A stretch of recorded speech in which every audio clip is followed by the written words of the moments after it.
स्वादिष्ट माहिती किचन मध्ये आपल्या सर्व मंडळींचं या माहितीपूर्ण व्हिडिओमध्ये मनपूर्वक स्वागत। मंडळी, यावर्षी नारळी पौर्णिमा आणि रक्षाबंधन असं दोन वेगवेगळ्या दिवशी आलेलं। कालच आपण नारळी पौर्णिमा साजरी केली आणि आज आपण रक्षाबंधन साजरे करतोय।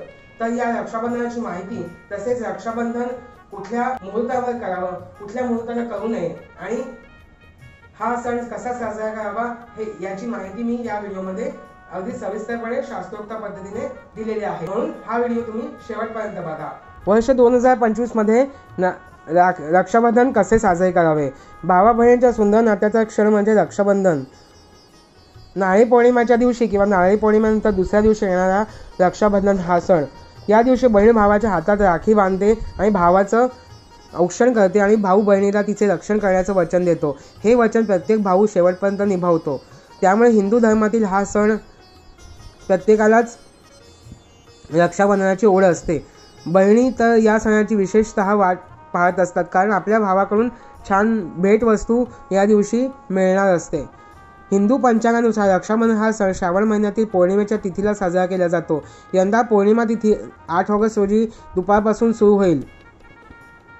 मग रक्षाबंधन हे 8 तारखेला का 9 तारखेला आहे, या संदर्भात असणारे अनेक जण ही माहिती वाचा।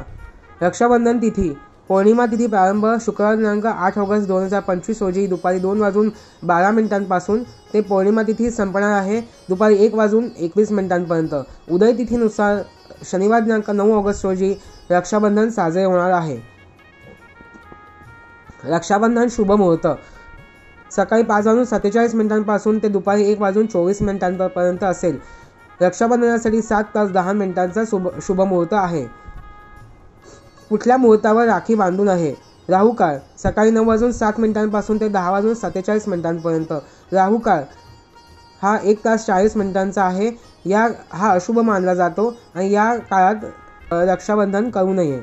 भद्रकाळ असणार का। यंदाच्या राखी पौर्णिमेला भद्रकाळ असणार नाही, त्यामुळे निश्चिंत होऊन राखी बांधावी। भद्रकाळात राखी न बांधण्याचे कारण म्हणजे पौराणिक कथेनुसार रावणाच्या बहिणीने त्याला या भद्रकाळात राखी बांधल्याने त्याचा विनाश कसा झाला हे सर्वांनी पाहिले।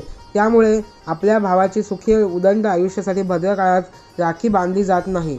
राखी काढण्याचा मुहूर्त रक्षाबंधनाचा म्हणजे राखी बांधण्याचा शुभ मुहूर्त आहे, तसाच राखी कुठल्या वेळेत काढावी याचा सुद्धा मुहूर्त आहे।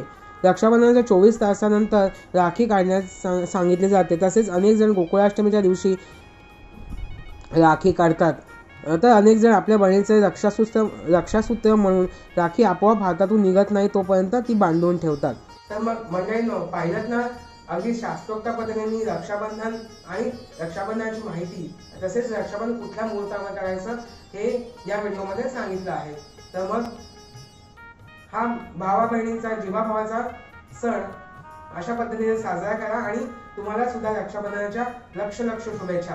तर मग आमच्या स्वादिष्ट माहिती किचन चॅनलला सबस्क्राईब करा, लाईक करा, कमेंट्स करा, आमचे व्हिडिओज अपडेट्सना शेअर करा आणि हो, बेल आयकॉन दाबायला मात्र विसरू नका, कारण असे व्हिडिओ जेव्हा आम्ही यूट्यूबवर घेऊन येऊ तेव्हा त्याचं नोटिफिकेशन यूट्यूबकडून सर्वप्रथम देण्यात येईल, म्हणजे तुमचा कुठलाच व्हिडिओ बघायचा चुकणार नाही। तर मग आता आपली भेट पुढच्या व्हिडिओमध्ये, तोपर्यंत स्वस्थ राहा, मस्त राहा आणि आमचं स्वादिष्ट मराठी किचन चॅनल हे पाहत राहा। धन्यवाद।